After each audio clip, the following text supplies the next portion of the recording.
Hello दोस्तों, मैं हूं राजेंद्र सर। आप सभी का हार्दिक स्वागत करता हूं अपने YouTube channel psychology by Rajendra sir में। दोस्तों तो आइए आज हम अध्ययन अध्यापन की कड़ी के अंतर्गत आज बहुत ही महत्वपूर्ण टॉपिक के साथ आज हम आपसे करने वाले हैं। बहुत से बच्चों का कमेंट था कि सर आप एक बहुत महत्वपूर्ण टॉपिक है जो आप जानते हैं, जो इस साल अभी केवीएस में नया टॉपिक जोड़ा हुआ है, तो उसको देखते हुए और आगामी जो आपका डीएसएसबी पीआरटी की जो वैकेंसी आपकी आ रही है उसको देखते हुए, सीडेड को देखते हुए, है ना, तो मैंने इस टॉपिक को लिया है। इस टॉपिक का नाम है विकासात्मक कार्य। जैसा कि आप जानते हैं, जिसको हम कहते हैं डेवलपमेंटल टास्क कहते हैं, यानी विकासात्मक कार्य कहते हैं। तो क्या होता है विकासात्मक कार्य, किसे कहते हैं डेवलपमेंटल टास्क, विकासात्मक कार्य किसे कहते हैं, इसको आज हम बड़े विस्तार तरीके से अध्ययन करने वाले हैं। क्या उसकी प्रक्रिया होती है, किस तरह से बालक के पास डेवलपमेंटल टास्क बालक के अंदर किस तरीके से विकसित होते हैं, उन सभी बातों को हम आज बड़े विस्तार तरीके से समझने वाले हैं, है ना। तो चलिए दोस्तों, आप प्लीज़ एक बार वीडियो को शेयर कर दीजिएगा सभी दोस्तों तक, भाई बहनों तक। और आपको अगर वीडियो अच्छी लग रही हो इस चैनल से, अगर आप इस चैनल पर नए हो तो आप इस चैनल को जरूर प्लीज़ आप सर इसको सब्सक्राइब कर लीजिए, बेल आइकन अवश्य प्रेस कर लीजिए ताकि हर वीडियो का नोटिफिकेशन आपको आसानी से मिलता रहेगा। इसका पीडीएफ नोट्स अगर आपको चाहिए तो आप अभी ज्वाइन कर लीजिए। इस वीडियो के डिस्क्रिप्शन में आपको टेलीग्राम का लिंक मिल जाएगा। मेरे साइकोलॉजी बाय राजेंद्र सर के नाम से मेरा टेलीग्राम चैनल है, आप उसे ज्वाइन कर लीजिए। वहाँ से आपको फ्री नोट्स, प्रैक्टिस सेट सबको आसानी से उपलब्ध हो जाएगा, हर एक जानकारी भी आपको आसानी से मिल जाती है। तो आइए दोस्तों, आज हम शुरुआत करते हैं आज अपने इस बेहतरीन टॉपिक की। जैसा कि आपने देख रहे हैं, आज का जो टॉपिक हमारा है दोस्तों, वह आज का टॉपिक कौन सा है, जिसको मैंने लिया है। और ये टॉपिक मैं आपसे कहूँ बहुत ही मोस्ट इम्पोर्टेंट टॉपिक है। इस टॉपिक की चर्चा जो आज हम आपसे करने वाले हैं, है ना, इस बात को समझिएगा। ये दोस्तों एक सार्वभौमिक टॉपिक है। अगर मैं आपसे कहूँ केबीएस में, एनबीएस में, डीप ट्रिपल में, सीडेड में, तो ये तो हमेशा पूछा जाता है। कभी कभार टेटिव भी सवाल कभी कभार पूछ लेते हैं, अदर स्टेट के पात्रता परीक्षा में कई बार सवाल पूछ लेते हैं, शिक्षक भर्ती में भी सवाल पूछ लेते हैं, है ना। तो मुख्य रूप से केबीएस, डीएसएसबी, एनबीएस, है ना, सीटेट, यूपीटेट, गेस्टेट को टारगेट करते हुए इस टॉपिक को मैंने लिया है ताकि विस्तार तरीके से आपको समझा पाए, पूरी बातें आपको बता पाए। मैंने टाइप भी करवा दिया ताकि आसानी से बस आपको केवल समझाना रहे, ताकि आसानी से पूरी बात आप ये अंतर्गत समझ पाए। क्लियर है? तो चलिएगा, देखिएगा। तो दोस्तों टॉपिक का नाम हमारा क्या है, टॉपिक का नाम मैंने इससे पहले आपको विकास पढ़ाया है। जो लोग विकास की वीडियो नहीं देखे होंगे उनसे मैं रिक्वेस्ट कर रहा हूं, तो आप लोग जाकर के विकास की जो वीडियो प्लेलिस्ट में पड़ी है, आप जाकर के विकास की वीडियो अवश्य देख लीजिए, ताकि अगर विकास की वीडियो देखें, विकास का सिद्धांत अगर आप जानते हैं तो विकासात्मक कार्य क्या होते हैं, डेवलपमेंटल टास्क क्या होते हैं, इसको आप बड़े आसानी से समझ पाएंगे। इसलिए हम कह रहे हैं कि आप उसको देखे रहेंगे, समझे रहेंगे, तो इसको समझने में आपको मदद करेगा, सहायता करेगा, कहना ये चाहते हैं। क्लियर है? ताकि हम पूरा एफर्ट लगाएंगे आपको समझाने के लिए, देखिएगा, क्योंकि आप जानते हैं मेरी विशेषता समझाने से ही है। तो बात को समझिएगा सर, हमारा टॉपिक क्या है। हमारा टॉपिक का दोस्तों नाम है डेवलपमेंट टास्क, बोलते हैं डेवलपमेंटल टास्क, डेवलपमेंटल टास्क बोलते हैं, जिसको हम हिंदी में दोस्तों क्या कहते हैं, तो विकासात्मक कार्य कहा जाता है। क्या कहा जाता है? विकासात्मक कार्य, यानी कि डेवलपमेंटल टास्क कहा जाता है, विकासात्मक कार्य कहा जाता है।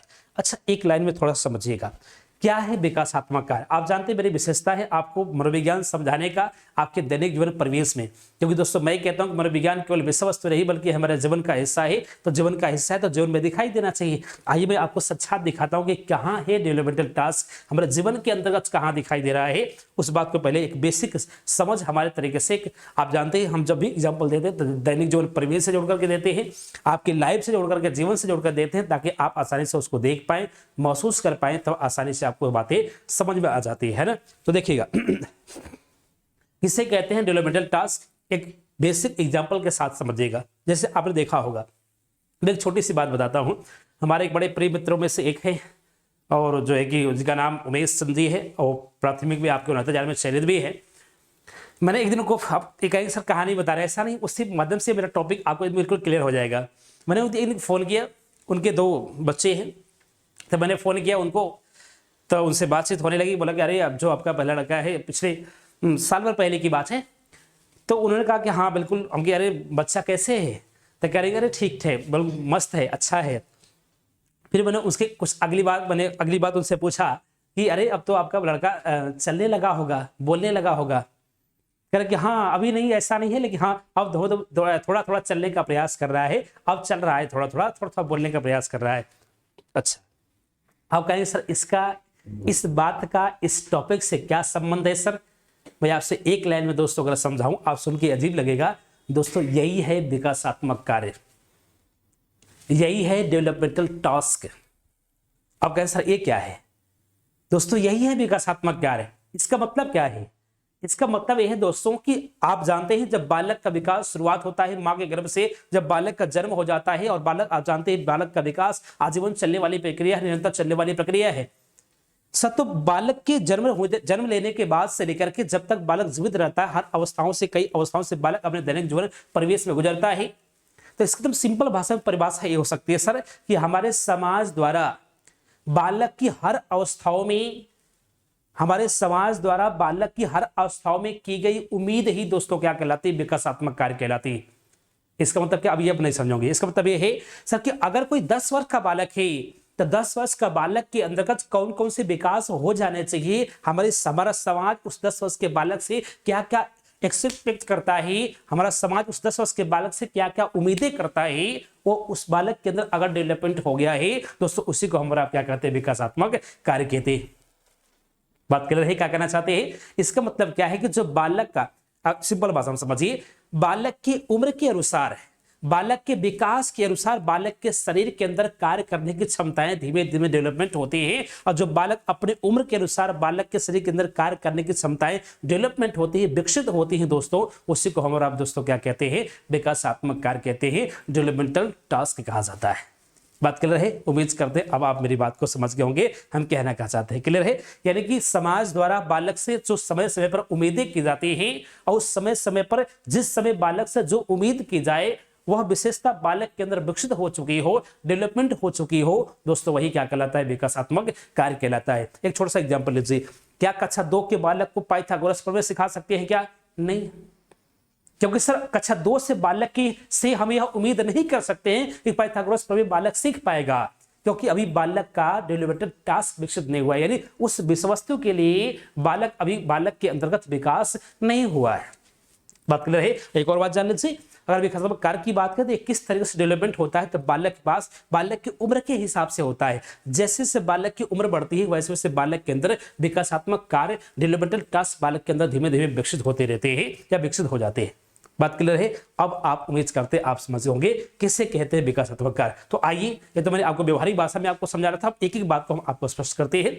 अगर हम दोस्तों विकासात्मक कार्य की बात करें, बहुत ही प्रसिद्ध मनोवैज्ञानिक जिनका नाम है दोस्तों क्या? तो जिनका नाम है रॉबर्ट जेम्स हॉबिंगहॉर्स्ट। रॉबर्ट जेम्स हॉबिंगरहॉर्स्ट जिसको हम बोलते हैं, या हॉबिंगहॉर्स्ट बोलते हैं, या हॉबिंगरहॉर्स्ट कहा जाता है। दोस्तों ये जो रॉबर्ट जेम्स हॉबिंगरहॉर्स्ट जो है, ये जो मनोवैज्ञानिक है, कौन है? पूरी बात को समझिएगा। मैंने आपको नोट कर दिया क्या कि अमेरिका के शिकागो विश्वविद्यालय के प्रोफेसर थे। कौन? तो रॉबर्ट जेम्स हॉबिंगरहॉर्स्ट थे। अमेरिका के शिकागो विश्वविद्यालय के प्रोफेसर रॉबर्ट जेम्स हॉबिंगरहॉर्स्ट ने क्या किया दोस्तों? इन्होंने एक प्रसिद्ध पुस्तक लिखा है। और दोस्तों इन्होंने जो प्रसिद्ध पुस्तक लिखा है वो प्रसिद्ध पुस्तक कौन सी है? उस पुस्तक का नाम है developmental task and education. Developmental task and education, यानी कि डेवलपमेंटल टास्क एंड एजुकेशन नामक पुस्तक लिखा किसने दोस्तों? तो उन्होंने लिखा, रॉबर्ट जेम्स हॉबिंगरहॉर्स्ट ने लिखा। और दोस्तों कब लिखा है तो क्या बताएंगे सर? 1972 में इन्होंने लिखा था। जब 1972 में इन्होंने एक पुस्तक लिखा डेवलपमेंटल टास्क एंड एजुकेशन नामक इन्होंने पुस्तक लिखा, सर्वप्रथम विकासात्मक कार्य की अवधारणा प्रस्तुत की। मैं आपसे कहूं सर कि विकासात्मक कार्य की अवधारणा सबसे पहले किसने प्रस्तुत किया था दोस्तों? तो आप क्या बताएंगे? रॉबर्ट जेम्स हॉबिंगरहॉर्स्ट बताएंगे। और दोस्तों क्यों? दोस्तों रॉबर्ट जेम्स हॉबिंगरहॉर्स्ट ने क्या किया दोस्तों? इन्होंने 1972 में एक पुस्तक लिखा, जिस पुस्तक का नाम क्या है? Developmental task and education. इसी पुस्तक में इन्होंने सबसे पहले किसका वर्णन किया? डेवलपमेंटल टास्क का वर्णन किया, विकासात्मक कार्य का वर्णन किया। इसलिए अगर आपसे पूछा जाए दोस्तों कि विकासात्मक कार्य के जनक कौन है, अगर हम आपसे कहें दोस्तों कि विकासात्मक कार्य के जनक कौन है दोस्तों, आप फिर किसको बताने वाले हैं? रॉबर्ट जेम्स हॉबिंगरहॉर्स्ट को बताने वाले हैं। बात क्लियर है? तो उम्मीद करते हैं आप यहां तक बात समझ गए होगी। अगली बात देखिएगा, जीवन काल की बात करें दोस्तों, आप जानते हैं 5 जून 1900 में इनका जन्म होता है दोस्तों, और 31 जून 1991 में इनकी मृत्यु मानी जाती है। इनका जीवन काल का समय माना जाता है, जीवन काल माना जाता है। मृत्यु की बात करें तो आप जानते हैं 90 वर्ष में इनकी मृत्यु हो जाती है। रिचमंड इंडियाना में अल्जाइम रोग से, है ना। कहाँ होती है? तो रिचमंड इंडियाना में होती है। और दोस्तों किस रोग से? तो अल्जाइमर रोग से इनकी मृत्यु होती है। किसकी? तो रॉबर्ट जेम्स होविंगर हॉर्स्ट की होती है। क्लियर है? ये तो मैंने इसकी बेसिक जानकारी आपको बता दिया, जीवन काल की बातें मैंने कर दिया। अगला पॉइंट देखिएगा दोस्तों, यह पॉइंट जो सबसे मोस्ट इंपॉर्टेंट है दोस्तों, यह परिभाषा है दोस्तों, यह परिभाषा है। आइए दोस्तों, परिभाषा किसकी है? तो आप क्या बताएंगे सर? यह रॉबर्ट हॉविंगहॉर्स्ट की परिभाषा है। ये रॉबर्ट हॉविंगहॉर्स्ट की परिभाषा विकासात्मक कार्य के प्रति है। और परिभाषा क्या है? बड़े ध्यान से समझिएगा। क्या है सर? कि विकासात्मक कार्य से तात्पर्य, विकासात्मक कार्य से अभिप्राय उस कार्य से है। ध्यान से समझिएगा, मैं अभी आपको समझाऊंगा। विकासात्मक कार्य से अभिप्राय उस कार्य से है जिसे व्यक्ति अपने जीवन की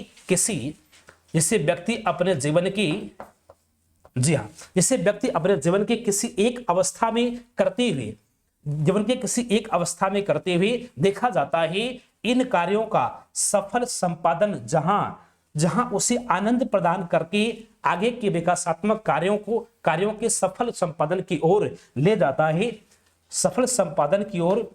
जाता है, वहां बात क्लियर है? अब बात को समझिएगा, हम कहने का चाहते हैं। क्लियर है? देखिएगा, इनकी जो परिभाषा है, वहां इनके संपादन में मिली असफलता उन्हें विषादमय बनाकर आगामी कार्यों की संपादन में कठिनाई खड़ी कर देती है। इसका मतलब क्या है? इस पूरी परिभाषाओं का सार क्या है? पहली बात को समझिए। विकासात्मक कार्य की जो परिभाषा दिया है किसने? रॉबर्ट हॉविंगहॉर्स्ट ने दिया है। दोस्तों बड़ी लंबी परिभाषा है। इसका मतलब क्या है? बात को समझिएगा। कहना क्या चाहते हैं कि जो विकासात्मक कार्य है, यानी कि रॉबर्ट हॉविंगहॉर्स्ट कहते हैं सर कि विकासात्मक कार्य से हमारा अभिप्राय वह है कि जिसे व्यक्ति अपने जीवन की किसी एक अवस्था से करते हुए देखा जा सकता है। इन कार्यों को सफल करने के बाद बात समझिएगा, हम अपनी भाषा में समझ जाते हैं। क्या वो कहना ये चाहते हैं सर कि विकासात्मक कार्य से हमारा तात्पर्य यह है कि अगर कोई व्यक्ति अपने जीवन काल की एक अवस्था में जिस कार्य को करते हुए संपादित कर रहा है, एक अवस्था में जिस कार्य को बालक कर रहा है, अगर उस अवस्था में बालक उस कार्य को आसानी से कर पा रहा है, सही से संपादित कर पा रहा है, तो बालक के अंदर एक पॉजिटिव एनर्जी, एक सकारात्मक ऊर्जा बालक के अंदर उत्पन्न होती है। लेकिन आज जब सकारात्मक ऊर्जा बालक के अंदर उत्पन्न होती है, तो वह ऊर्जा अगली अवस्था के कार्य को विकसित करने के लिए उसको सहायता प्रदान करती है। लेकिन इसका उल्टा क्या है? लेकिन अगर वह बालक के जीवन की अवस्थाओं में, जिस अवस्था में बालक है, उस अवस्था में अगर उस कार्य को करने में बालक को सही से उस कार्य को कर नहीं पाता है, सही से उस कार्य को संपादित बालक नहीं कर पाता है, तो बालक के अंदर एक निगेटिव ऊर्जा आती है। और निगेटिव ऊर्जा बालक के अंदर दोस्तों अगली अवस्था के विकासात्मक कार्य को विशिष्ट होने में क्या करती है? बाधाएं उत्पन्न करती है, समस्याएं उत्पन्न करती है। दोस्तों ऐसा परिभाषा दोस्तों किसकी है? तो क्या बताएंगे? रॉबर्ट जेम्स होविंगहॉर्स्ट की है। क्लियर है? तो उम्मीद करते आप हमारी भाषा में सब परिभाषाएं समझ गए होंगे। उसी बात को मैंने कहा कि अर्थात क्या कहना चाहते हैं? अर्थात समाज द्वारा, क्या दोस्तों? अर्थात समाज द्वारा बालक ने अलग अलग अवस्थाओं में विकास के जिन गुणों को उत्पन्न करने की आशा की जाती है, उन्हीं गुणों के समूह को विकासात्मक कार्य कहते हैं। मैंने अभी आपसे कहा कि बालक के द्वारा अलग अलग अवस्थाओं में विकास के जिन गुणों की, यानी बालक की अलग अलग अवस्थाओं में विकास के जिन गुणों की विकसित होने की आशा समाज द्वारा की जाती है, उसी गुण को दोस्तों हम और आप क्या कहते हैं? तो विकासात्मक कार्य कहते हैं। और अगला पॉइंट भी आप जान लीजिए दोस्तों, क्या जरूरत है सर, क्या उद्देश्य है विकासात्मक कार्य को पढ़ने के लिए? इसकी आवश्यकता क्या है? उसका उद्देश्य क्या है? तो समझिएगा, क्या पर्पस ऑफ डेवलपमेंटल टास्क, क्या विकासात्मक कार्य का उद्देश्य है? तो देखिएगा, विकासात्मक कार्य का मुख्य उद्देश्य यह है कि बच्चे के अभिभावकों तथा उनके शिक्षकों के पास एक पूर्व ज्ञान हो जाए कि किस अवस्था के बालक से किन गुणों के विकास की उम्मीद रखनी चाहिए। कहना क्या चाहते हैं? कहना ये चाहते हैं दोस्तों, जो रॉबर्ट हॉविंगहॉर्स्ट से इन्होंने किस उद्देश्य से विकासात्मक कार्य को बनाया, इस सूची को प्रस्तुत किया, तो उन्होंने इस उद्देश्य से किया दोस्तों कि हम चाहते हैं सर कि जो अभिभावक है, जो माता पिता अभिभावक हैं, जो शिक्षक है, उनको एक मोटा मोटी आंकड़ा लग जाए, एक अंदाजा चल जाए सर कि किस अवस्था में बालक से कौन सी उम्मीदें की जा सकती है। यही दोस्तों इसी उद्देश्य को लेकर के उन्होंने इस कार्य को दिया। और दोस्तों कार्य कौन सा है? जिसको हम क्या कहते हैं? विकासात्मक कार्य कहते हैं। क्लियर है? तो उम्मीद करें दोस्तों आप समझ गए होंगे आप कहना क्या चाहते हैं। तो यहां तक बात क्या सभी को समझ में आ रही है? यहां तक बात क्लियर है? यहां तक बात क्लियर है?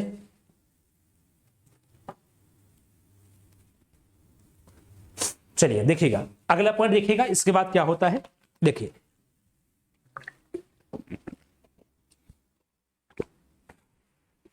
जी चलिए देखिए, उद्देश्य की हमने बात कर लिया कि विकासात्मक कार्य के उद्देश्य क्या है, किस उद्देश्य से विकासात्मक कार्य को की सोची उन्होंने रॉबर्ट हॉमिंग हॉर्स्ट ने प्रस्तुत किया था। इसके बाद दोस्तों हम आगे बात करते हैं। रॉबर्ट हॉमिंग हॉर्स्ट ने दोस्तों ने अवस्थाएं दिया है, इन्होंने अवस्थाएं प्रस्तुत किया। दोस्तों इनके अनुसार जो अवस्थाएं हैं, ये अवस्थाएं इन्होंने दिया है, यानी कि इस यह अवस्था कौन सी अवस्था कब तक चलती है, और इसको बात को हमको समझना है कि इस अवस्था के अंतर्गत, किस अवस्था के अंतर्गत बालक के पास कौन से विकासात्मक कार्य डेवलपमेंट होते हैं, हमें इसी बात को समझना है दोस्तों। क्लियर है? तो आइए पहले हम अवस्थाएं देख लेते हैं। अगर पहले अवस्था की दोस्तों बात करें, दोस्तों पहली अवस्था शैशव तथा पूर्व बाल्यावस्था के नाम से जानते हैं। इसको शैशव अवस्था भी कह सकते हैं या पूर्व बाल्यावस्था के नाम से भी हम जान सकते हैं। पूर्व बाल्यावस्था की बात करते हैं, प्री चाइल्डहुड की बात कर रहे हैं, तो इन्होंने जन्म से 6 वर्ष तक की अवस्था को क्या माना है, तो पूर्व बाल्यावस्था माना है। अगला पॉइंट क्या है, दूसरी अवस्था इन्होंने क्या माना है, उत्तर बाल्यावस्था। लेटर चाइल्डहुड की हम बात कर रहे हैं, 6 वर्ष से लेकर के 12 वर्ष तक या 12 या 13 वर्ष तक की इनकी बात ये करते हैं। जो तीसरी अवस्था इन्होंने माना है वह कौन सी है, वह है किशोरावस्था, एडोलसेंस स्टेज की हम बात कर रहे हैं। 13 वर्ष से लेकर कब तक माना इन्होंने, तो 18 वर्ष तक माना है। यानी कुछ कहीं के किसी किताब में 18 वर्ष मिलता है, कहीं के किसी किताब में 20 वर्ष मिलता है। आप 20 से 18 दोनों में से कोई एक मान ले, कोई दिक्कत नहीं है ना, मैक्सिमम आप 18 ही माने तो अच्छा है। अगला क्या है, पूर्व प्रौढ़ावस्था की बात कर रहे हैं, प्री एडल्टहुड की हम बात कर रहे हैं। तो प्री एडल्टहुड की बात अगर हम करें दोस्तों, तो 18 से लेकर के 30 वर्ष तक इन्होंने माना है। अगला क्या है दोस्तों, मध्य प्रौढ़ावस्था, मिडिल एडल्टहुड की हम बात कर रहे हैं, तो 30 से लेकर के 60 वर्ष तक इन्होंने माना है। और दोस्तों अगला क्या है, उत्तर प्रौढ़ावस्था, लेटर एडल्टहुड की हम बात कर रहे हैं दोस्तों, तो 60 वर्ष से लेकर कब तक दोस्तों, 60 वर्ष के बाद की आयु तक, यानी 60 वर्ष से लेकर के मृत्यु तक की बात करते हैं दोस्तों। रॉबर्ट हॉमिंग हॉर्स्ट ने क्या किया, ये 6 प्रकार की इन्होंने अवस्थाएं दिया, और इन 6 प्रकार की अवस्थाओं के माध्यम से समझाने का प्रयास किया कि इस अवस्थाओं के अंतर्गत, किस अवस्था के अंतर्गत बालक के पास कौन कौन से विकासात्मक कार्य विकसित होते हैं, हमें अब इसी बात को समझना है। क्लियर है? तो दोस्तों उम्मीद करते हैं आपको यहां तक बातें समझ में आ रही है। चलेगा आगे देखिएगा। जी बिल्कुल, अब अगला देखिएगा दोस्तों, पहली अवस्था मैंने अभी आपसे कहा, पहली अवस्था उन्होंने कौन सा माना है दोस्तों, तो पहली अवस्था है पूर्व बाल्यावस्था। पूर्व बाल्यावस्था की बात कर रहे हैं, प्री चाइल्डहुड की बात कर रहे हैं, जन्म से लेकर कब तक की बात कर रहे हैं हम, जन्म से लेकर के 6 वर्ष तक की बात कर रहे हैं, है ना। क्लियर है? यानी कि विभिन्न अवस्थाओं में विकासात्मक कार्य। तो हम पहली अवस्था को देख रहे हैं कि पहली अवस्था के अंतर्गत बालक के पास कौन कौन से विकासात्मक कार्य डेवलपमेंट होते हैं, विकसित होते हैं, उसी बात को अध्ययन करने वाले हैं। क्लियर है? उम्मीद करते हैं आप समझ रहे होंगे इतनी बातें। अब देखिएगा, इस बात को समझने के लिए दोस्तों आप इससे पहले भी आप जान सकते हैं, मैंने आपको अवस्थाएं पढ़ा रखा है। आप विकास की अवस्थाओं की दोस्तों अगर आप विशेषताएं अगर आप पढ़े हैं, तो वहां से आपको इसको समझने में दोस्तों क्या होगी, तो आसानी होगी। ठीक है, देखिएगा वहां से कुछ बातें कोरिलेट करके समझेंगे तो आसानी से समझ में आएगी कहना क्या चाहते हैं। देखिए दोस्तों, जो पहली अवस्था है जिसको इन्होंने पूर्व बाल्यावस्था कहा है, प्री चाइल्डहुड कहा है, जन्म से लेकर के 6 वर्ष के अंतर्गत। तो आप दोस्तों इमेजिन करिएगा, आप मेरा हमेशा तरीका है आपको इमेजिन करके बताने का। आप इमेजिन करेंगे तो दैनिक जो परिवेश आपको दिखाई देगा। एग्जाम्पल हम कहने का चाहते हैं, यानी जन्म से लेकर के 6 वर्ष तक के बालक के अंतर्गत कौन कौन से बालक के पास डेवलपमेंटल टास्क विकसित होते हैं, कौन कौन से बालक के पास विकासात्मक कार्य बालक के उम्र के अनुसार बालक के पास विकसित होते हैं, उसी बात को हम देखने वाले हैं। पहला पॉइंट दोस्तों क्या है, तो पहला पॉइंट है बोलना सीखना। आप जानते हैं सर, जन्म से लेकर 6 वर्ष तक का बालक है दोस्तों, आप धीमे धीमे बालक बोलना शुरुआत कर देता है। आप जानते हैं माँ पा का है, धीमे धीमे बोलना ई करता है, बालक धीमे धीमे बोलना शुरुआत कर देता है। सब तो बोलना सीखना बालक किस अवस्था में, तो पूर्व बाल्यावस्था में। बालक धीमे धीमे आप जानते हैं चलना सीखना शुरुआत कर देता है। तो दोस्तों चलने के लिए आप जानते हैं किसी का सहारा पाएगा, सहारा पड़ के दोस्तों खड़ा हो जाएगा, गिरेगा पड़ेगा, लेकिन चलने से मानता नहीं है ना। बकैया खींचता है तो इतना तेज खींचता है, फिर आप देखे होंगे सर अभी यहाँ है बगैर पड़ोसी के यहाँ कब पहुंच गया कोई गारंटी ही नहीं है ना। देखो होंगे सर, तो बोलना सीख जाता है बालक, चलना सीख जाता है किसके अंदर, तो पूर्व बाल्यावस्था के अंदर। अगला ठोस आहार लेना, बालक ठोस आहार यानी जो ठोस आहार है, यानी भोजन पदार्थ के अंदर जो कड़ी कड़ी चीजें हैं उसको बालक धीमे धीमे क्या करता है, आहार के रूप में भोजन के रूप में ग्रहण करना शुरुआत कर देगा। आप देखो बिस्किट ले लेगा है ना, खाता रहेगा हमेशा। अगला क्या है, मलमूत्र त्यागना सीखना। बालक आप जानते हैं जो टॉयलेट करने के लिए घर वाले माता पिता जो है बालक को मार पीट कर सिखाते हैं, है ना। इस तरह यहाँ आप नहीं मानता है बालक कपड़े में कर देता है, बिस्तर पर कर देता है, तो उसको मार पीट के हम और आप बालक को सिखाते हैं, तो बालक मल मूत्र त्यागना, उस सर्जन की क्रिया करना धीमे धीमे आसानी से सीख जाता है कि हाँ किस तरह से क्रिया को संपन्न करना है। अगला दोस्तों क्या है, यौन शालीनता तथा यौन से जागरूकता। अब बालक सर इस अवस्था में 3-4 वर्ष के बाद बालक धीमे धीमे समझने लगता है क्या कि हमारे अंदर कुछ सेक्सुअल डिफरेंसेस है, यानी लड़का और लड़की का जो भावना होता है, बालक धीमे धीमे इसके अंतर को थोड़ा थोड़ा समझने लगता है, यौन शालीनता को समझने लगता है, और दोस्तों क्या है, यौन जागरूकता को समझने लगता है ना, कि कौन लड़का है कौन लड़की है, ये बालक धीमे धीमे समझने लगता है। यौन शालीनता क्या है, यहां से बालक दोस्तों, यहीं से बालक के अंदर मैं आपसे बताऊं दोस्तों, यहीं से शुरुआत होता है क्या, लैंगिक पूर्वाग्रह की शुरुआत यहीं से होता है, क्योंकि यहां से धीमे धीमे उम्मीद बालक से हम और आप पाने लगते हैं। छोटा सा बालक है, कोई 3-5 कर रहा है, जिद कर रहा है, मारपीट कर रहा है, जैसे आपने मिठाई लेकर गया और जो लड़का है वो अधिक ले लिया, जो बच्ची है जो लड़की है उसको आपने थोड़ा सा कम दे दिया, कहते अरे बेटा जाने दो, तुम लड़की हो, तेज बोल दे, तुम लड़की हो ना बोलो। आप मतलब जो लाज शर्म की बात है हम अधिक उम्मीद करते हैं किससे, बालिकाओं से करते हैं, बालक को हम छूट देना यही से शुरुआत कर देते हैं, लेकिन यहीं से लैंगिक पूर्वाग्रह की दोस्तों धीमे धीमे शुरुआत भी होने लगता है, कहना ये चाहते हैं। क्लियर है, तो यौन शालीनता की बात यहाँ से बालक धीमे धीमे समझने लगता है, यौन जागरूकता के प्रति बालक धीमे धीमे जागरूक होने लगता है। अगला पॉइंट क्या है दोस्तों, कि शारीरिक संतुलन बनाए रखना। बालक अपने शरीर का संतुलन बनाता है, आप जानते हैं बालक चलना सीखता है, दौड़ना सीखता है, किसी का सहारा लेकर के चलना सीखता है, बालक अपने शरीर का संतुलन बनाता है, किसी को पकड़ के खड़ा हो जाएगा, हिलते डुलते किसी तरह खड़ा हो जाएगा, धीमे धीमे चलने का प्रयास करने लगता है, तो शारीरिक संतुलन बनाए रखता है बालक। अगला क्या है, परिवार गलत में अंतर करना सीख जाता है ना। परिवार दोस्तों, जो परिवार है, परिवार से क्या करता है, जी बिल्कुल है ना, परिवार गलत से सही गलत, दोस्तों परिवार से सही और गलत एक चीज में हो गया, परिवार सही और गलत में अंतर करना धीमे धीमे, जो क्या है मतलब इस अवस्था में दोस्तों नैतिकता बालक के पास तो नहीं होती है, लेकिन 5 से 6 वर्षों के बाद बालक धीमे धीमे जानता है कि सर क्या है, सही है क्या गलत है, घरों माता पिता बालक को सिखाते बेटा ये सही है ये गलत है, मतलब धीमे धीमे बालक का नैतिकता का विकास होने लगता है, बालक सही गलत में अंतर करना धीमे धीमे सीख जाता है। अगला पॉइंट क्या है कि सही गलत में अंतर करना दोस्तों सीख जाता है बालक किस अवस्था में दोस्तों, तो इस अवस्था में सीख जाता है। क्लियर है, तो दोस्तों उम्मीद करते आप यहाँ तक मेरी बात समझ रहे होंगे।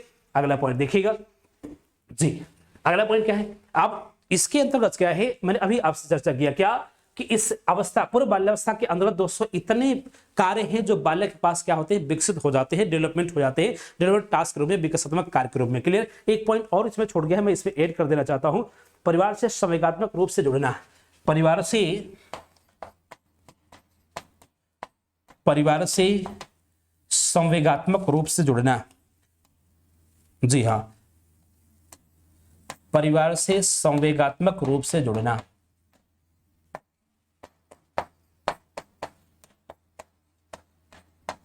दोस्तों ये इस अवस्था का जो बालक होता है दोस्तों, परिवार से इमोशनल रूप से अटैचमेंट बालक का हो जाता है, परिवार से सामग्रिक रूप से बालक परिवार के सदस्यों से क्या होता है दोस्तों, तो जुड़ जाता है, जो दादा दादी हैं उनसे प्रेम का भाव, माता पिता से, छोटे भाई बहन से, है ना, जो इमोशनल बालक धीमे धीमे बालक का जुड़ाव होने लगता है दोस्तों। तो इस अवस्था में पूर्व बाल्यावस्था के अंदर बालक के पास जो विकासात्मक कार्य डेवलपमेंट होते हैं दोस्तों, मैंने उसकी चर्चा कर दिया।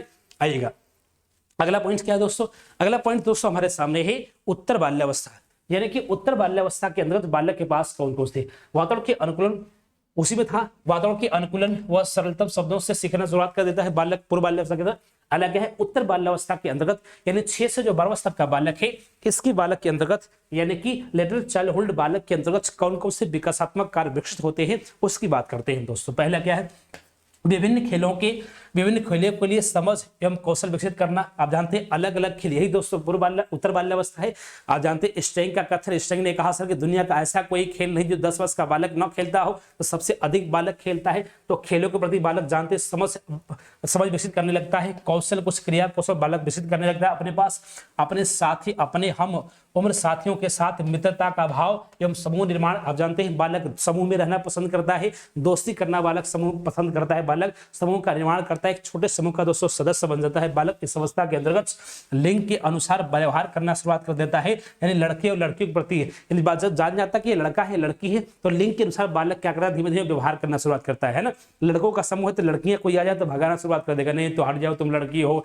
लड़कियों का समूह है, लड़के आ जाए तो लड़कियां लतियाक भगाती है, चलो हटो जाओ लड़के तुम अलग हो, हम लोग का समूह अलग है। तो लिंग के अनुसार बालक धीमे धीमे क्या करते व्यवहार करने लगता है। अगला दोस्तों क्या है, पढ़ना लिखना गिनती एवं सामान्य गणित की समझ विकसित कर लेता है। इस अवस्था में आप जान ही रहे हैं, बिल्कुल उत्तर बाल्यावस्था की बात है, 6 से 12 वर्ष तक का बालक है, तो ये बात तो आप धीमे धीमे सीख ही जाता है बालक। दैनिक जीवन यापन के लिए आवश्यक आवश्यकताएं संप्रत्य विकसित करना, दैनिक जीवन करने के लिए धीमे धीमे जो आवश्यक चीजें हैं बालक उसको समझने लगता है, अपने पास विकसित करने लगता है। नैतिक मूल्य तथा विवेक आदि की समझ करने लगता है। आप जानते हैं उत्तर बाल्यावस्था है, बालक के पास अब धीमे धीमे नैतिकता आने लगती है, बालक सही गलत का अंतर करना धीमे धीमे दोस्तों जान जाता है कि नैतिकता क्या है, नैतिक मूल्य क्या है। बालक के अंदर धीमे धीमे ईमानदारी, सच्चाई, सत्य बोलना, है ना, ये सब धीमे धीमे बालक के पास डेवलपमेंट होने लगते हैं, विकसित होने लगते हैं। क्या है दोस्तों, वैयक्तिक आत्मनिर्भरता एवं स्वतंत्रता की भावना समझना। व्यक्ति जो अपने स्वयं पर जो बालक अब क्या है, उत्तर की अवस्था है, बालक अब धीमे धीमे आत्मनिर्भर होने लगता है, अपना कार्य धीमे धीमे स्वयं से कुछ कार्य बालक करना लगता है, तो आत्मनिर्भरता की भावना आ जाती है। बालक धीमे धीमे स्वतंत्रता की भावना बालक के पास धीमे धीमे इस अवस्था के अंदर आने लगती है, विकसित होने लगती है। सामाजिक समूह एवं संस्थानों के प्रति सम्मान करना, जो सामाजिक समूह है सर उसके प्रति वो सम्मान व्यक्त करने लगता है। तो संस्थाएं हैं, समाज सम्मान व्यक्त करता है, जिसमें विद्यालय हो गया, कोई रेलवे स्टेशन हो गया, है ना, वो मतलब जो सार्वजनिक संपत्ति है उसका दोस्तों क्या करता है, तो सम्मान, उस प्रति सम्मान का भाव बालक प्रकट करने लगता है। स्वयं के बारे में दोस्तों क्या करता है, स्वस्थ दृष्टिकोण बनाने के कायम रखता है, यानी अपने आप को स्वस्थ रखने का दोस्तों प्रयास करता है बालक। अधिक दोस्तों खेलता है। क्लियर है, तो उम्मीद करते आप यहां तक समझ रहे होंगे। अगला पॉइंट देखिएगा सर, अगला दोस्तों क्या है, किशोरावस्था।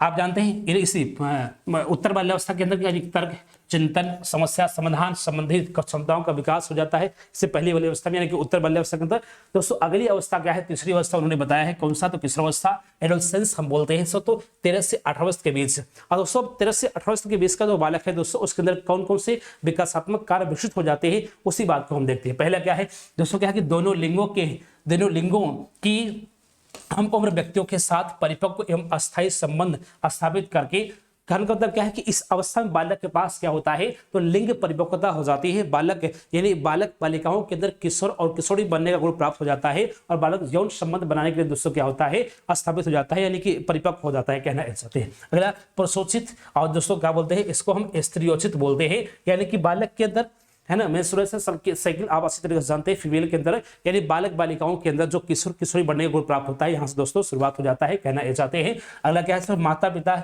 से संवेगात्मक लगाव को लेकर आजादी प्राप्त करना चाहता है। अब यहाँ से दोस्तों क्या है, अब किशोरावस्था का बालक है, आप इमेजिन करिएगा दोस्तों, यहाँ कल्पना अधिक होती है बालक। अगला पॉइंट क्या है कि माता पिता से संवेगात्मक लगाव को से लेकर आजादी चाहता है, वह स्वतंत्रता चाहता है। जो इमोशन डेवलपमेंट की हम बात कर रहे हैं, अगर कोई इमोशंस वाली बात है तो सर जो फीलिंग्स वाली बात है वो माता पिता से शेयर नहीं करना चाहता सर। अब यहाँ पर दोस्तों बालक को एक ऐसा दोस्त चाहिए जिससे उससे अपना हर एक दुख बता सके सर। हर एक दुख सुख बालक इस अवस्था का बालक माँ बाप से नहीं कह सकता सर। आप सर उसको अगर वैलेंटाइन डे बनाना है, कहीं से उसको धोखा मिल गया ऐसा, तो क्या माता पिता से कहेगा, क्या कुछ सवाल पता नहीं सर, है ना। अब उसको ऐसा कोई मित्र चाहिए ताकि उसके दुख सुख को सुन सके, कहना ये चाहते हैं। तो सर संवेगात्मक तनाव लगाव से धीमे धीमे वो आजादी चाहता है, स्वतंत्रता चाहता है इस अवस्था का बालक। क्या है, भविष्य के व्यवसाय के बारे में चिंता। आप जानते हैं सर किशोरावस्था है, व्यवस्था बालक भविष्य की चिंता करने लगता है, व्यवसाय की चिंता बालक को सताने लगती है इस अवस्था के अंतर्गत। दोस्तों अगला पॉइंट क्या है, व्यवहार निर्देशित करने वाले मूल्यों को धारित करता है। किस ऐसे मूल्य विकास अपने पास समाज के ऐसे गुणों को धारण करता है जिस गुणों के माध्यम से बालक को सम्मान मिले और अच्छे बालक के अच्छे नागरिक में हो पाए, अपने व्यवहार को निर्देशित कर पाए, ऐसा गुण बालक डेवलपमेंट करता है। नागरिक उत्तरदायित्वों की वहन संबंधी कौशल को सीखने लगता है। ये जो नागरिक बनने के लिए जो ऐसे कौशल है समाज के अंदर, उसको बालक सीखना शुरुआत कर देता है। विवाह करने तथा परिवार योग्य समझना। अब धीमे धीमे यहाँ से शादी करने के योग्य बालक हो जाता है ना, विवाह करने के योग्य बालक धीमे धीमे यहाँ से हो जाता है, परिवार को योग्य समझने के लिए हो जाता है बालक। और दोस्तों आर्थिक स्वतंत्रता की खोज, यहाँ से वो चाहता है कि अब हम ऐसे कुछ व्यवसाय का चयन कर लें, स्वयं से कोई व्यवसाय कर ले, कोई जॉब लग जाए, कोई व्यवसाय कर ले, ताकि हम पैसे रुपये खर्च करने के लिए मेरे पास स्वतंत्रता हो, कोई रोक टोक न करे। क्योंकि आप जानते हैं किशोरावस्था का बालक है, माता पिता जो भी पैसे देते हैं वो सब लिमिटेड देते हैं खर्च के लिए, हर काम को बिना काम को तो देंगे नहीं, है ना। यहाँ से क्या है, तो आर्थिक स्वतंत्रता चाहता है कि हम पैसे रुपये का खर्च करें तो कोई बाउंडेशन ना हो, यानी स्वयं से कोई रोजगार करने कहना चाहते हैं। दोस्तों तो ये सब कार्य बालक के पास क्या हो जाते हैं, किशोरावस्था के अंदर दोस्तों क्या हो जाते हैं, तो विकसित हो जाते हैं। उम्मीद करते हैं आप यहाँ तक मेरी बात समझ रहे होंगे। अगला पॉइंट देखिएगा दोस्तों अगली जो अवस्था है, अगली अवस्था है पूर्व प्रौढ़ावस्था, इसके अंदर दोस्तों कौन कौन से गुण बालक के अंदर आते हैं? पहला क्या है? जीवन साथी का चयन करना। आप जानते हैं किशोरावस्था की बात है दोस्तों, क्या 18 से 30 वर्ष की बात है। 18 से 30 वर्ष की बात आप जानते हैं, यहाँ से अब धीमे धीमे परिवार का दबाव होने लगता है, माता पिता का, समाज का, रिश्तेदारों का दबाव होता है कि अरे आपका लड़का आपका लड़की पढ़ाई कर रहा है, क्या कर रहा है, कब शादी करेंगे, हाई तमाम बातें आप समझ रहे होंगे, है ना। सब दुनिया भर की बातें सुनने को मिलता है सर, है ना। हम भी 5-7 साल से सुन ही रहे अभी, खैर देखिए कब तक सुनते हैं। तो जीवन साथी का चयन करना, यहाँ से जीवन साथी का बालक चयन करना शुरुआत कर देता है कि भाई अब जीवन यापन करने के लिए एक संगिनी चाहिए, है ना, जीने मरने का साथ चाहिए। कहने का मतलब ये। अगला, समाज द्वारा स्त्रियों और पुरुषों के प्रति लिंग के निर्धारित भूमिकाएं। अब समाज में जो स्त्रियों की भूमिकाएं हैं, समाज में पुरुषों की भूमिकाएं, उसका धीमे धीमे बालक निर्वहन करने लगता है, कहना ये चाहते हैं। उसका बात करता है जीवन साथी के साथ संतुलन बनाकर जीवन आगे बढ़ाना। ये बहुत कठिन काम है दोस्तों। हमारे कई मित्र हैं, उनकी शादी हो चुके हैं, है ना, वो बताते हैं बेचारे ऐसे, मतलब आपसे क्या बताएं, आप पूरी बात समझ रहे होंगे। जीवन साथी के साथ संतुलन बनाकर जीवन आगे बढ़ाना। भाई अगर जो जीवन साथी आपका है उससे अगर आप संतुलन ठीक ठाक बना करके जीवन, अगर संतुलन ठीक ठाक नहीं है सब, तो आप समझ सकते हैं क्या होने वाला है। मारा पट्टी लाता घुसा सब कुछ होता है। अगला, परिवार की शुरुआत करना। भाई परिवार 2 है सर, तो 2 से 3 होंगे ही होंगे, आप जान ही रहे, 3 से 4 भी होंगे, है ना। तो परिवार की शुरुआत करने लगता है, बच्चों का पालन पोषण के बारे में बालक सोचने लगता है। इस अवस्था का व्यक्ति समाज द्वारा निर्धारित सामाजिक एवं नागरिक भूमिकाओं का वहन करने लगता है। सर गृहस्थ जीवन का प्रबंधन करने लगता है कि हमारा परिवार कैसे चलेगा, बालक बच्चों को माता पिता को सेवा किस तरीके से कर पाएंगे, उनकी दवा, तमाम बातें, है ना। कला, आय के लिए किसी अस्थायी व्यवसाय। अब यहाँ सर पैसे के लिए कोई अस्थायी व्यवसाय करे, या तो नौकरी मिल गई तो ठीक है, और एक ऐसा व्यवसाय हो ताकि उसको अस्थायी हो जाए कि हम बिजनेस करें तो बिजनेस ही करें, नौकरी मिल जाए तो नौकरी ही करें, ताकि मतलब आसानी से हर महीने पैसा आता रहे और परिवार का घर खर्च क्या हो तो आसानी से चलता रहे, कहना ये चाहते हैं। तो इस अवस्था में दोस्तों ये सब कार्य विकसित हो जाते हैं। अगली अवस्था दोस्तों क्या है देखिएगा, मध्य प्रौढ़ावस्था की बात कर रहे हैं। क्या? नागरिक एवं सामाजिक जिम्मेदारी वहन करने में परिपक्व हो जाता है। एक नागरिक समाज, एक वरिष्ठ नागरिक 30 से 60 वर्ष का जो व्यक्ति है दोस्तों, आप जानते हैं, तो 30 से 60 वर्ष का व्यक्ति है तो सब, तो नागरिक और सामाजिक जिम्मेदारी का वहन करना सिंपल सी बात है। उसमें मेच्योरिटी आ जाती है, परिपक्वता आ जाती है। सामाजिक एवं आर्थिक स्तर अस्थायी बनाए रखता है, यानी सामाजिक और अस्थायी, जानते हैं कि हमारे समाज में एक मान सम्मान बना रहे, एक अस्थायी रहे, आर्थिक इसलिए भी हमारी अस्थायी रहे, हमारे मतलब अस्थायी रूप से पैसा धन मतलब आता रहे, आसानी से जीवन यापन करते रहे। किशोर बालकों को जिम्मेदार सुखी बनाने में मदद करता है। आपने अब उसके बाद जो अब 60 वर्ष का व्यक्ति है तो उसके बच्चे जो होंगे वो किस अवस्था के हो ही गए होंगे, तो अपने बच्चों को किस तरीके से हम सुखी जीवन बना सकते हैं अपने बच्चों के लिए, अपने किशोर अवस्था के बच्चों के लिए, तो उसके बारे में सोचने लगता है। जीवन साथी के साथ समय निकालना और संतुलन बनाए, दोस्तों ये बड़ा कठिन काम है, इस पॉइंट बड़ा गौर से समझिएगा। जीवन साथी के साथ समय निकालना, आपने देखो सर वैसे बहुत से समाज के ऐसे बहुत से धनी लोग हैं सर, बहुत पैसे वाले हैं सर, लेकिन परिवार सही से चला नहीं पाते, क्योंकि दोस्तों वो समय दे ही नहीं पाते। देखो ऐसी इसी वजह से कई रिश्ते टूट जाते हैं, क्योंकि वो परिवार को समय दे ही नहीं पाते। तो यहाँ जरूर सर परिवार को समय निकालना और स्वतंत्र बनाना। ये परिवार के लिए आप कुछ भी जीवन का काम करो उससे मतलब नहीं है सर, लेकिन सर आपके जो संगी है उनको, उनके साथ कुछ समय तो आपको निकालना ही पड़ेगा सर, है ना, कहना ये चाहते हैं सर। तो समय निकालना, संतुलन बनाए रखना। अगला पॉइंट क्या है? वृद्ध माता पिता के साथ समायोजन, जो माता पिता वृद्ध हो चुके हैं सर, है ना, उनके साथ समायोजन करना, उनकी बातों को सुनना, उनकी बातों को महत्व देना, उनके साथ एडजस्टमेंट करना, है ना, कहना ये चाहते हैं। अगला, शारीरिक परिवर्तनों के साथ समायोजन करना। अब भाई अब 60 साल के हो चुके, आपके शरीर के अंदर शरीर का धीमे धीमे कमजोर हो रही है, शिथिल हो रही है सर, तो अभी आप चाहेंगे कि हम चल के मैच खेल ले, तो ये तो नहीं हो पाएगा सर, हाँ, उसके साथ आपको क्या करना पड़ेगा? समायोजन करना पड़ेगा। तो ये सब बदलाव बालक अपने अंदर धीमे धीमे करने लगता है। इस अवस्था का बालक नहीं बल्कि व्यक्ति करने लगता है। अगली अवस्था दोस्तों जो हमारी अंतिम अवस्था है, अंतिम अवस्था देखिएगा सर क्या, तो उत्तर प्रौढ़ावस्था के अंदर क्या होता है? 16 से लेकर के मृत्यु तक के बीच की बात है। इस अवस्था में व्यक्ति क्या करता है सर? क्या है कि घटती हुई शारीरिक शक्ति के साथ संयोजित, अब शरीर की क्षमता धीमे धीमे घट रही है, उसके साथ अपने आप को संयोजित करना पड़ेगा सर। पहले 4 रोटी खाते सर, तो अब शरीर की क्षमता घट रही है सर, तब 3 रोटी में 2 रोटी में ही काम चलाइए, जीवन केवल जीने के लिए ही खाइए, कहना ये चाहते हैं ना। तो शारीरिक शक्ति घट रही है, उसके साथ अपने आप को बदलाव करना, समायोजित करना व्यक्ति करने लगता है। अगला, सेवानिवृत्त होने के बाद खुद को घटी हुई आय का इनकम के प्रति ढालना। अब सर आप सिवाय किसी जॉब में थे, आप वहां से रिटायर हो गए, अब जो आपकी पेंशन है सर, पेंशन आदि होगी, आज जो पेंशन है उसी में अपने आप को समायोजित करना, परिवार से जो करके आगे बढ़ाना, कहना ये चाहते। ये सब भाव बालक के अंदर, व्यक्ति के अंदर होना चाहिए।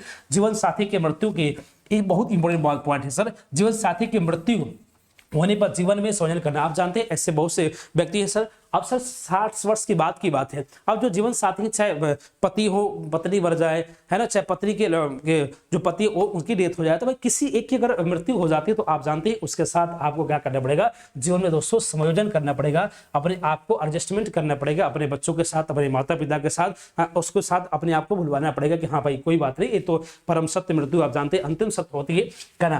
तो अगला सर, खुद को बहिष्कृत समझने पर संतुलित बनाए रखना, ये भी समाज का सबसे कड़वी सच्चाई आप जानते हैं दोस्तों। ऐसे बहुत से लोग हैं समाज के जो बड़े धनी वर्ग के लोग हैं दोस्तों, और जो बड़ी बहुत पैसा उनके पास है, लेकिन उनके माता पिता कहाँ हैं, तो अनाथ आश्रम में है। क्या बस उनके वृद्ध आश्रम में है। आप सुन रहे होंगे, अजीब लग रहा हो क्या, खुद को बहिष्कृत समझने पर, यानी अगर कोई बेटे बेटी और कोई लड़का बहू नालायक निकल जाए, घर से माता पिता को अगर बहिष्कृत कर दे, बाहर निकाल दे, तो उस कंडीशन पर भी दोस्तों आपको क्या करना पड़ेगा, अपने जीवन में संतुलन बनाए रखना पड़ेगा सर, तभी आपका जीवन संभव है, अन्यथा संभव है नहीं। अगला पॉइंट क्या है, बढ़ती उम्र के अनुसार शारीरिक साधनों की व्यवस्था। कहीं बढ़ती उम्र बढ़ रही है तो शारीरिक साधनों की व्यवस्था करिए सर, चलने के लिए सर जो हम लकड़ी लेकर चलते हैं, लाठी जो भी मतलब जो माध्यम होता है उसकी व्यवस्था करिए। कहने का मतलब ये है अपनी उम्र के लोगों के साथ संपर्क में आइए। अब सर अगर आप 80 साल के हैं सर, तो अब 10 वर्ष के बालक के साथ आप बैठ नहीं सकते भाई, अब 70 साल के हैं तो 60 साल अपने उम्र के व्यक्तियों के साथ आप बैठिए, उनके साथ समय व्यतीत करिए, तो आपको अच्छा होगा। कहना ये चाहते हैं दोस्तों। तो आप उम्मीद करते आप दोस्तों आपको ये बातें पूरी समझ में आ गई, बड़े विस्तार तरीके से हर अवस्था में बाल्य के पास किस तरह से डेवलपमेंटल टास्क विशेष होते हैं, विकासात्मक कार्य विशेष होते हैं, मैंने पूरी विस्तार से दोस्तों आपको चर्चा कर दिया है। दोस्तों वीडियो अच्छी लगी हो तो प्लीज दोस्तों आप कमेंट कीजिएगा, लाइक से सब्सक्राइब कीजिएगा, अन्य दोस्तों भाई बने तो इसको शेयर करिएगा। दोस्तों आज की लाइव क्लास में जुड़ने के लिए मैं राजेंद्र सर आप सभी का हार्दिक स्वागत करता हूँ दोस्तों। Thank you so much.